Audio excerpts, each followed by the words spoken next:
The Arnold Show, and I'm Terry Arnold, and I am more than pleased to share. I don't know where to begin.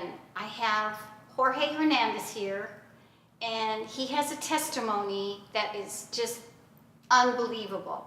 And Jorge, welcome to my show, and what would you like to share with us, because keep clued in. Well, thank you, Terry, for this opportunity. I'm grateful for God to be here, and also thankful that I get a chance to meet you in person. So Thank you so much. yeah. Well, I would like to start when I was 5 years old. I have 5 questions that I like to ask the audience, and I believe every person will ask these 5 questions. If you live long enough, you will. The first question is this, is who am I? That deals with identity. The second question is where am I from, right? Where do I come from? Deals with the source. The third question is why am I here? Deals with purpose. The fourth question is what am I going to do while I'm here? Deals with gifts and talents. And where am I going? Deals with a mission and a destiny. And I want to start off when I was 5 years old. I asked 2 out of those 5 questions. And the reason I asked these 2 questions, the first question that I asked when I was 5, it was, why am I here and where am I going? And something happened when I was 5. My uncle passed away. Oh, I'm so sorry. Yes, and when that happened, of course, it was my mom's sister. It was her husband. I wasn't really close with my uncle, but when I was in that funeral home, I had family members go up to his casket, and they were just bawling, crying.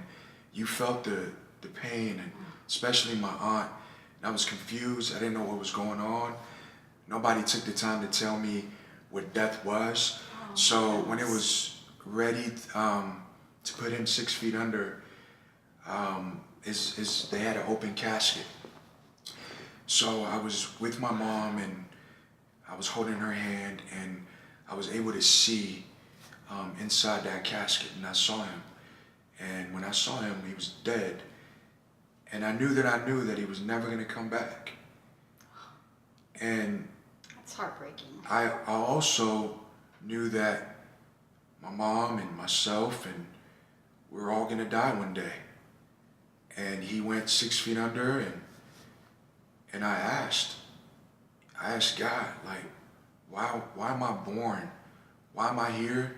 And then why do I have to die one day? So yeah, I would check in my mom. I would check in her bedroom just to see if she was okay and she was alive. So experiencing that at a very young age, I was able to but ask those 2 questions. Why am I here and where am I going? And to keep it going and keep my story going, I moved to the States when I was 10. Like I said, I was born in Mexico and moved to Vegas when I was 10 years old. I was an athlete my whole life. And Let me just interrupt. Okay, so here he is, 5 years old, experiencing the death of his uncle.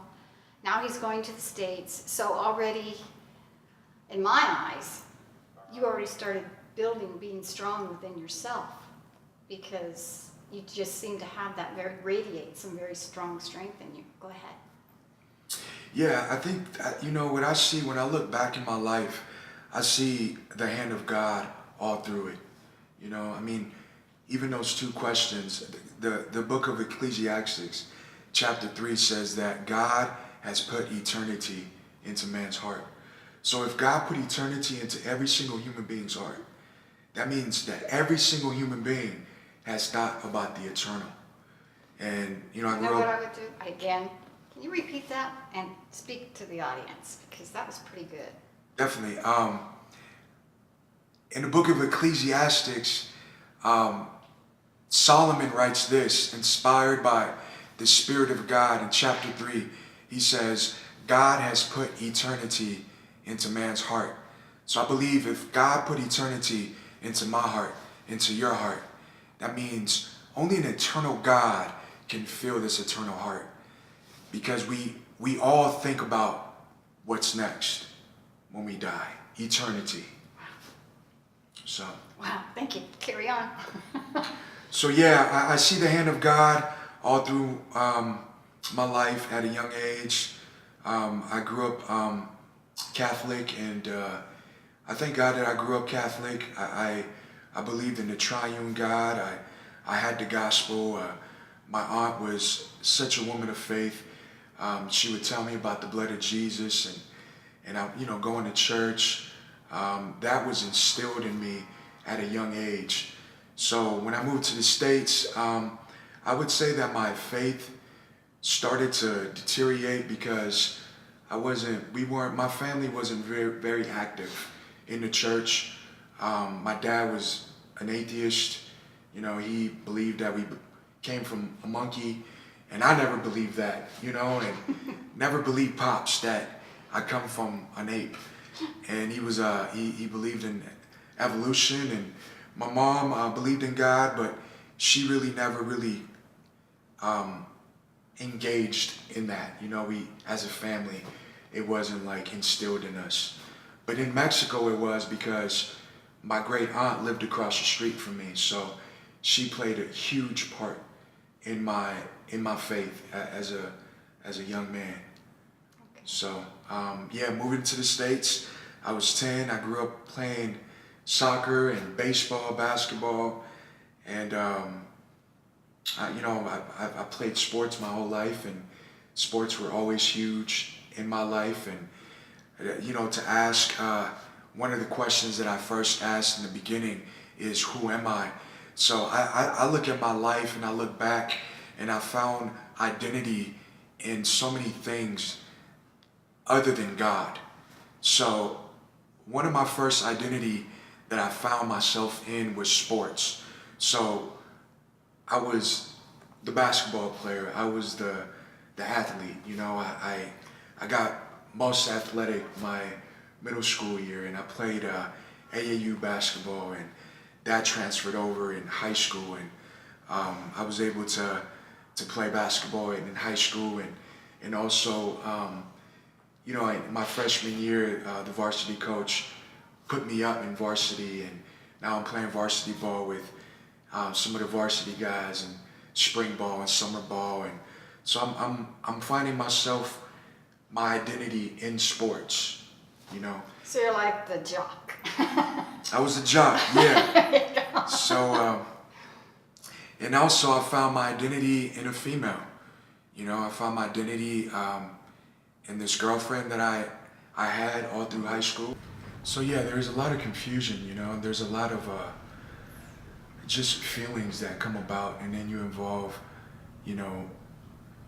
losing your virginity to one another or having sex, and God didn't intend it for that, and when you start doing that, you're not doing it God's way, there's no blessing in that.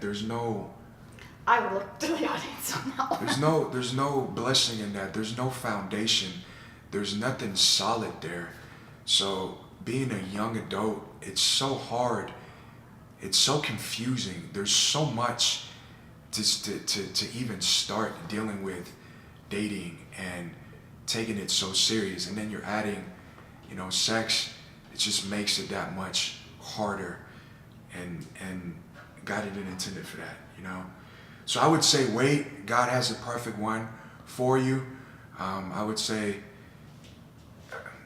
wait until the Lord blesses you with your future wife. Concentrate on school, concentrate on your sport, concentrate on your gift, your passion, and there's a time for everything. There's a time for marriage, and enjoy your young age. Enjoy that teenage life and your high school and your college. Enjoy that to the fullest. Single and healthy. Get to know yourself first. Be healthy. Love yourself. Be healthy with yourself. Have a relationship with God. And in due time, He's going to bless you with your future husband. He's going to bless you with your future wife. I guarantee it. Wow, that's amazing. I'm going to say That is great words.